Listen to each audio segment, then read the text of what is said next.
আমার মিরাজের আলোচনা চলতেছিল।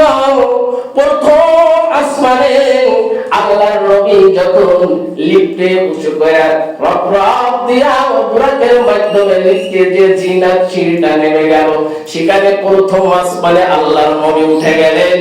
সেখানে ইসমাইল নামে যে ফেরেশতা, এই ইসমাইল নামে ফেরেশতার সঙ্গে 10-12 হাজার ফেরেশতা প্রথম আসমানে মোতায়েন করে রেখে দেওয়া হয়েছিল।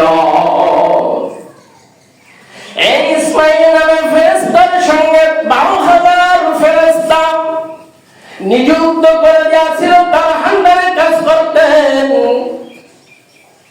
এরপরে প্রত্যেক 12,000-এর সঙ্গে এক একজনের সঙ্গে 1 লক্ষ করে ফেরেশতা মোতায়েন করে রাখা আছে। কত ফেরেশতা! আরে বাবা, একজন মুরব্বির সঙ্গে হযরতে আদম আলাইহিস সালাতু ওয়াস সালামের সঙ্গে সাক্ষাৎ, কথা বা কথন আহলান সাহলান মারহাবা হয়ে গেল। এরপরে হযরতে আদম আলাইহিস সালাতু ওয়াস সালাম ডান দিকে তাকাইলেন, খুবই খুশি, বাম দিকে তাকাইলেন, মনটা বেজার। জিবরিল আমিনকে আল্লাহর পয়গম্বর হাবিবে কিবরিয়া মুহাম্মদুর রাসূলুল্লাহ সাল্লাল্লাহু আলাইহি ওয়াসাল্লাম জিজ্ঞাসা করলেন, ভাই জিবরিল, ওই যে মুরব্বি আপনি পরিচয় দিয়ে দিয়েছেন, আমাদের আদম সুফি আলাইহিস সালাতু ওয়াস সালাম, হযরত আদম আলাইহিস সালাতু ওয়াস সালাম আদি পিতা, উনি মনটা খারাপ কেন? ডান দিকে তাকাইলে মনটা সুন্দর, চেহারার মধ্যে উজ্জ্বলতা ভাব, মিষ্টি মিষ্টি হাসি দেয়। বাম দিকে তাকাইলে চেহারাটা খারাপ হয়ে গেছে, চেহারাটা মলিন হয়ে গেছে। কারণ কি? জিবরিল বলতেছে, ইয়া রাসূলুল্লাহ, আপনার উম্মতেরা যারা গুনাহ করবে, ডান দিকে যারা নেক কাজ করবে, যারা দ্বীনের উপরে চলবে, যারা রাসূলের আদর্শের উপরে চলবে, যারা আল্লাহকে আল্লাহ বলে মেনে নিবে, দ্বীনকে মেনে নিবে, দ্বীনের উপরে চলার চেষ্টা করবে, রাসূলকে গ্রহণ করে নেবে, রাসূলের আদর্শের উপরে তার সময়কে ব্যয় করবেন, এই সেই উম্মাত, তারা হচ্ছে ডানগার, তারা হচ্ছে জান্নাতি। বাম দলে যারা দেখতেছেন জাহান্নামের আগুনে প্রজ্বলিত করা রয়েছে বদকার, এরা আপনার শেষ জামানার উম্মাত, আল্লাহকে আল্লাহ বলে মেনে নেবে না। যারা আল্লাহ বলে মেনে নেবে তাদেরকে বাধাগ্রস্ত করবে, যারা দ্বীনকে মেনে নেবে, যারা দ্বীনের উপরে চলার চেষ্টা করবে, সেটাকে বাধা দেওয়ার চেষ্টা করবে, সেই দিনকে মেটানোর চেষ্টা করবে। এরপরে রাসূলকে রাসূলের আদর্শের উপরে চলতে দেবে না, রাসূলকে মেনে নেবে না, এই সেই উম্মাত, এরা হচ্ছে জাহান্নামী। আল্লাহর পয়গম্বরকে হযরতে আদম আলাইহিস সালাতু ওয়াস সালাম ডাক দিয়ে বললেন, মুহাম্মদ, আপনি আপনার উম্মতের জন্য দোয়া করবেন, আমার সন্তানের জন্য আপনি দোয়া করবেন, আমার সন্তানেরা যেন নেককারদের অন্তর্ভুক্ত হয়ে যায়। প্রথম আসমান ত্যাগ করে যখন দ্বিতীয় আসমানে যাইতেছে, দ্বিতীয় আসমানের ফেরেশতার সঙ্গে সালাম কালাম, দ্বিতীয় আসমানে হযরতে ঈসা আলাইহিস সালাতু ওয়াস সালামের সঙ্গে সাক্ষাৎ, সালাম বিনিময় হলো। ঈসা আলাইহিস সালাতু ওয়াস সালাম আহলান সাহলান মারহাবা জানাইলেন। আল্লাহর নবী হযরতে ঈসা আলাইহিস সালাতু ওয়াস সালামের সঙ্গে কথা হইলেন। আল্লাহর নবী হযরতে ঈসা বলতেছেন, ইয়া রাসূলুল্লাহ, আমি আপনার উম্মত হয়ে আসরের নামাজে রক্তে আমি এই আসমান থেকে অবতরণ করব। ঈসা আলাইহিস সালাতু ওয়াস সালাম আল্লাহর রাসূলের উম্মত হয়ে আসরের নামাজে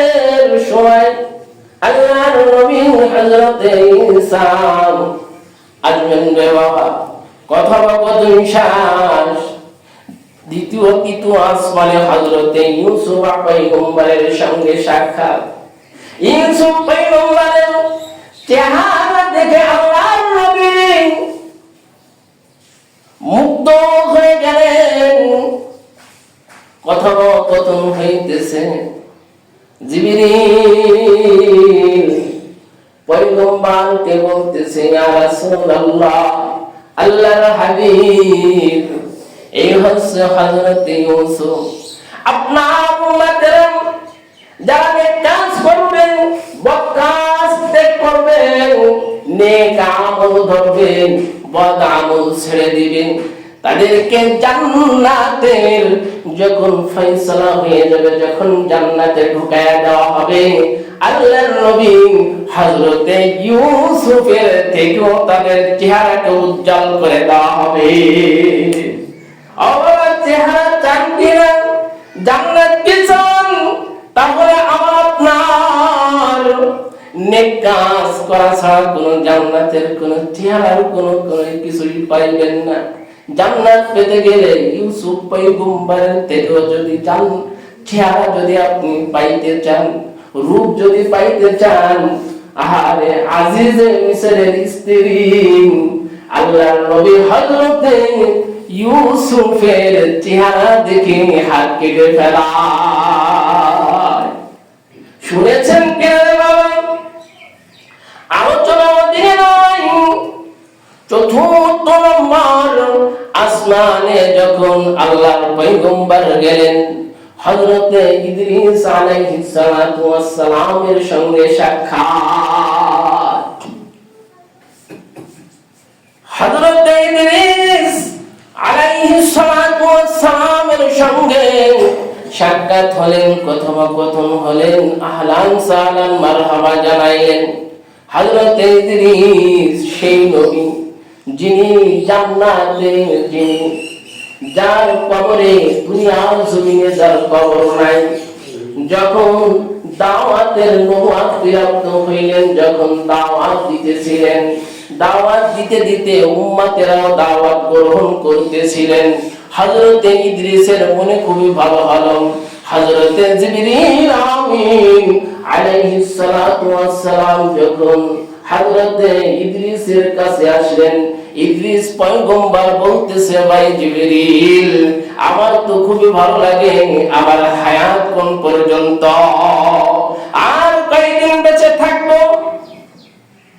তখন টান দিয়া আল্লাহর পাক রব্বুল আলামিনের পয়গম্বর ইদ্রিসকে সঙ্গে করে জিবরিল আমিন নিয়ে গেলেন মালাকুল মউত হযরতে আজরাইল আলাইহিস সালাতু ওয়াস সালামের দপ্তরের সামনে। কথোপকথন বলতেছেন, ভাই জিবরিল, কার কথা বললে তুমি? বলতেছেন, হযরতে ইদ্রিসের হায়াতে কোন পর্যন্ত কতটুকু সময় রয়েছে। ইদা জা আজালুহুম লা ইস্তাখিরুনা সাআতাও ওয়া লা ইস্তাকদিমুন, কতটুকু সময় আছে একটু জানানো যায় কিনা? আল্লাহর হুকুম হয়েছে আল্লাহর নবী হযরতে ইদ্রিসের এখন এই কয় মিনিটে এখন তার জানকে কবজা করা হবে। এর আগে জান্নাতে যাবেন, জান্নাত যখন ভ্রমণ করবেন, যেখানে লেখা রয়েছে আখির জামানার পয়গম্বর প্রথম স্থানে, যিনি পয়গম্বর যদি জান্নাতে ভ্রমণ না করে, জান্নাতে না ঢোকে, কোন পয়গম্বর তো দূরের কথা, কেউ জান্নাতে প্রবেশ করতে পারবে না। ইদ্রিসের আগে আল্লাহর নবী হযরত আখির জামানার পয়গম্বর হাবিব কিবরিয়া মুহাম্মদুর রাসূলুল্লাহ সাল্লাল্লাহু আলাইহি ওয়াসাল্লাতু ওয়াসসালাম সর্বপ্রথমে জান্নাত ভ্রমণ করলেন। রিওয়ায়াতে আছে জান্নাত তুলে ধরলেন, রিওয়ায়াতে আছে জান্নাতে প্রবেশ করলেন। আল্লাহর নবী প্রথমে প্রবেশ করলেন, তারপরে হযরতে ইদ্রিসও প্রবেশ করলেন। ও মুসলমান, ইদ্রিস পয়গম্বরের সঙ্গে কথোপকথন শেষ হয়ে গেল। এর এরপরে পঞ্চম আসমানে হযরতে হারুন আলাইহিস সালাতু ওয়াস সালামের সঙ্গে সাক্ষাৎ। কথা বিশেষ হয়ে গেল। এরপরে ষষ্ঠ আসমানে হযরতে মুসা আলাইহিস সালাতু ওয়াস সালামের সঙ্গে সাক্ষাৎ। সালাম কালাম আহলান সালাম শেষ হয়ে গেল। এরপরে এক পর্যায়ে যে আল্লাহর নবী হযরতে মুসা করন্দন করতেছে। আল্লাহর নবী হযরতে হাবিব কিবরিয়া জিজ্ঞাসা করলেন, ভাই জিবরিল, আল্লাহর নবী হযরতে মুসা কেন কাঁদেন? আমাকে একটু জানানো যায়। বলছেন আল্লাহর নবী হযরতে মুসা এই জন্য কাঁদেন, তার উম্মতেরা এত দাওয়াত দিয়েছে, তারপরও তারা কম সংখ্যক লোক ইসলাম গ্রহণ করেছে, অধিকাংশ তারা জাহান্নামে জ্বলবে। এই জন্য কাঁদছেন। কথা শেষ হয়ে গেল। সপ্তম আকাশে যখন চললেন, দেখা হইল হযরতে জাতির পিতা মিল্লাতা আবিকুম ইব্রাহিম ওয়া সাম্মাকুম মুসলিমিন। আল্লাহর নবী হযরত ইব্রাহিমের সঙ্গে সাক্ষাৎ, সালাম কথোপকথন। এক জায়গায় দেখা গেল আল্লাহর নবী হযরত ইব্রাহিম একটা বৃক্ষের নিচে বসে ছোট ছোট বাচ্চাদেরকে কোরআনের তালকিন দেয়। আল্লাহর নবী হাবিবে জিবরিল জিজ্ঞাসা করলেন, ভাই জিবরিল, ইব্রাহিম পয়গম্বর কোন বাচ্চাদেরকে নিয়ে বসে কোরআনের তালকিন দেয়, কোরআন শিখায়?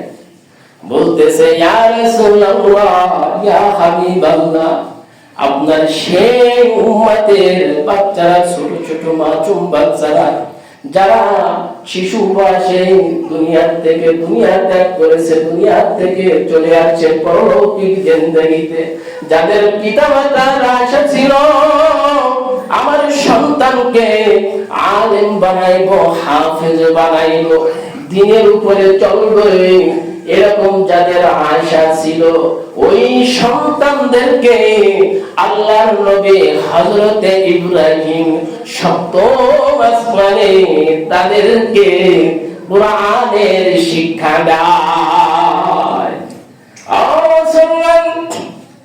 এরপরে সাতম আসমান যখন শেষ হয়ে যায়, এরপরে সিদরাতুল মুনতাহা, যেখানে শেষ এমন একটা বড়ই গাছ। এই গাছ যখন ওই সাতম আসমান শেষ হইয়া রিওয়ায়াতে আছে জিবরিল আমিনের ডানায় চলে যায়, রিওয়ায়াতে আছে রফরফেও যায়। ও মুসলমান, ওখান থেকে সাতম আসমান পাড়ি দিয়ে যখন সিদরাতুল মুনতাহা, যেখানে সমাপ্তি আসমান এবং জমিনের, জমিন থেকে আসমান পর্যন্ত সমাপ্তি, আর সাতম আসমানের তিন সাত থেকে আল্লাহর রহে মাহফুজ পর্যন্ত উপরের ফেরেশতারা সিদরাতুল মুনতাহায় এসে থেমে যায়। ওখানের কথোপকথন, ইলহাম, আওয়াজগুলা নিচের ফেরেশতাদের কাছে পৌঁছায় দেয়। রে বাবা, ওই সিদরাতুল সমাপ্তি যেখানে রয়েছে, ওখান থেকে আওয়াজ শুরু হয়ে গেল। সেখানে দেখে একটা বড়ই গাছ, এই ফেরেশতাগুলা ওর উপরে যেতে পারবে না। ওখান থেকে অনেক অবাগ্রহণযোগ্য রওয়ায়াত, জয়ীব দুর্বল রওয়ায়াত আছে, অনেক রওয়ায়াত এসেছে, যেটা বোঝানো দরকার হযরতে জিবরিল আমিনের ডানায় করে, পাকনায় করে ওখান থেকে আল্লাহর নবীকে একটা স্থানে নিয়ে গিয়েছেন, যে স্থানটা কলমের সব সব করে আওয়াজ শুরু হয়ে যায়। শরীফুল আকলাক নামে স্থানে নিয়ে যায়। ওই স্থানে জিবরিলের কাছে জিজ্ঞাসা করলেন, আওয়াজ দিন। আল্লাহ পাক রব্বুল আলামিন, মুসলিমের মধ্যে হাদিস আছে, সর্বপ্রথমে কলমকে আল্লাহ সৃষ্টি করেছেন। কলম মানুষের তাকদীরকে আমার আল্লাহ সৃষ্টি করেছেন, তৈরি করেছেন, হুকুম দিয়েছেন। জিবরিল আমিন জিজ্ঞাসা করলেন, আল্লাহর নবী বললেন, ভাই জিবরিল, এই কলম কেন সৃষ্টি করলেন? আল্লাহ পাক রব্বুল আলামিন এই জন্য কলম সৃষ্টি করেছেন, বান্দার ভালো মন্দ এই কলম দ্বারা তাকদীর লিপিবদ্ধ হবে। আল্লাহ পাক রব্বুল আলামিন সর্বপ্রথমে কলমকে সৃষ্টি করেছেন।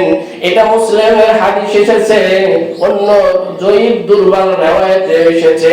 অনেকে বলে সর্বপ্রথমে আল্লাহর রাসূলের নূর সৃষ্টি করেছে।